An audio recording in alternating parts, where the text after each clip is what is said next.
Alright, so what we're gonna do is go and drag in a loop from my loop kit, the RX kit.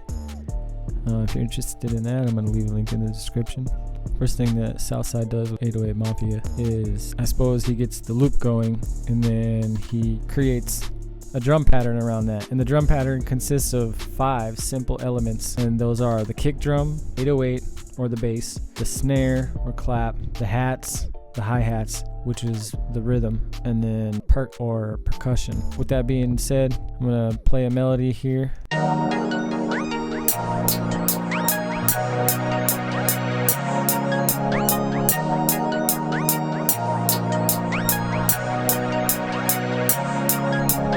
What I did is chopped them out because I have 2 different segments on there. I'm going to start with the 808.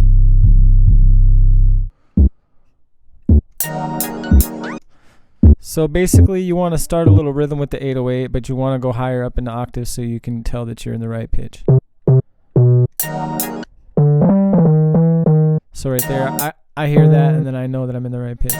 And the way that I'm building these block patterns are just unorthodox. It's not usually how I do it, but I'm just running through this quick.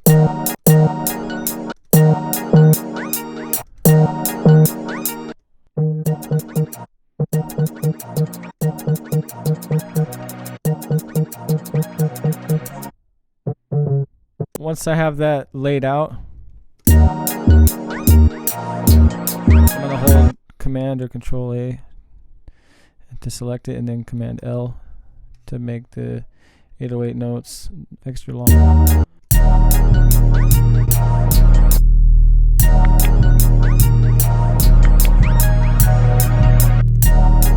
Gotta cut itself. You need to make sure that your 808 or your bass and your drums stand out more than anything else in the mix. So if sidechaining is needed, then you can do that, and I'll show you that here in just a few minutes. The next thing we're going to do is we're going to add a clap.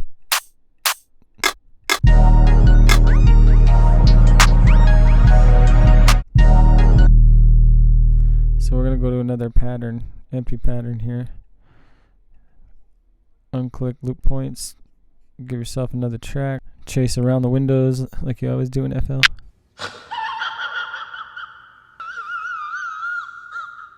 Put that down real quick.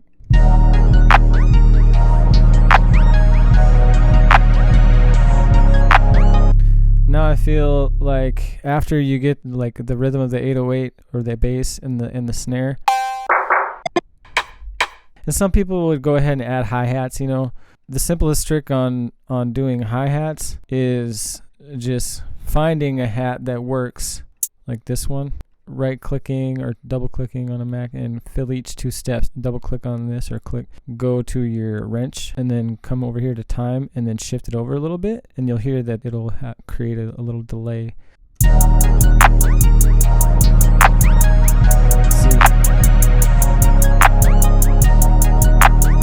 That's the simplest way to add the hi-hats in there.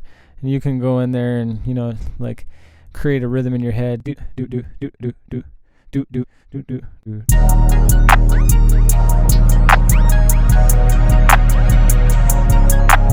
After you get the hi-hats in there, then comes the displacements, which would be simple like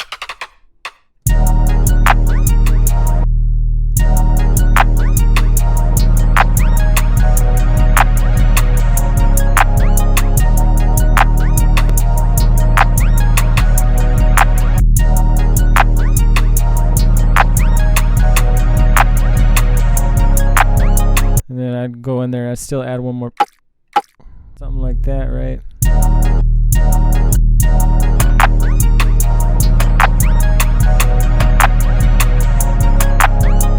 If I take out the hi-hats, you'll hear that it still carries the rhythm a little more than usual.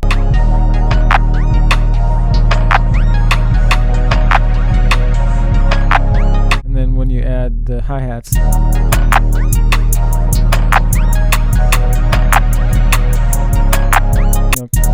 you'll come in there, add a double there, and then go to your wrench and add a 3rd step, and maybe add a third.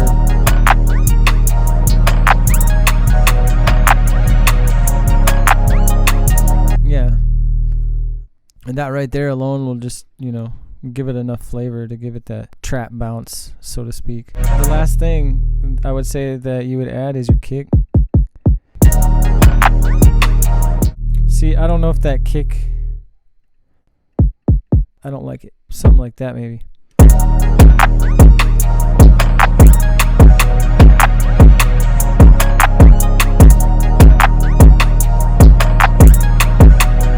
And then, you know, they end up using that as like a part of it, right?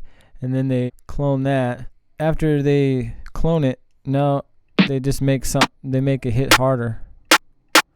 You know, and they add on the next round, they add the change the pattern. See, that right there is the sauce. When that extra snare gives it that crazy bounce energy, it comes through and it just lets you know this is where the power is.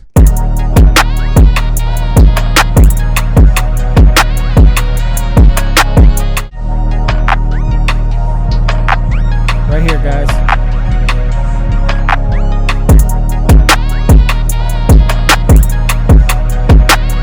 And then basically while you have all this crazy energy going on, notice that the drums don't hit as hard as they should, right? So I want to go to my kick drum, add a Fruity Peak controller, and then I want to go to my 808 and I want to add a Fruity Love filter, and then I want to click on my presets, double click and open up volume and panning right here over in special. Then go to this Y knob here, and you notice that this is the volume. So you right click, link that to the controller that you just put in the kick drum. So, and then you want to link it to peak controller, plus peak. Go to your input, switch it to inverted, and hit accept. And now, instead of sidechaining it through the audio and then messing with it inside of the Fruity Peak controller, you can see inside here it's not going to mess with the volume parameter. So here's without it, or here's with it.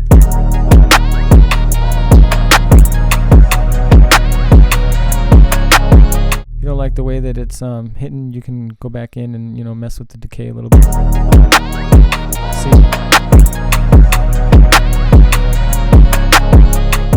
And see, I would probably do that to the melody too, to be honest with you. I'd go in here, set.